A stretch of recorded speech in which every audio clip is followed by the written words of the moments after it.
Dan sa Barangay Bulacau sa dakbayan sa Talisay, nakasinati og pagbaha atol sa pagbunok sa kusog nga uwan niadtong Dominggo sa gabii.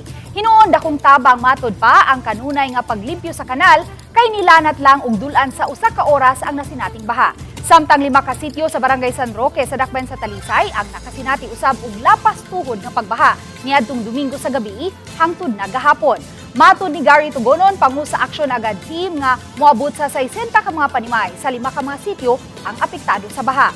Tungod kay lupa ang dapit, hinungdan nga nahapunan ang pagpasuyop sa mga kawani sa Aksyon Agad Team sa tubig nga nakabaha.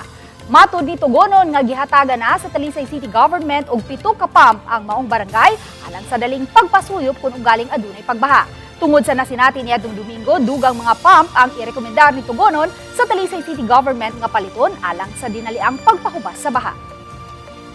O patingali.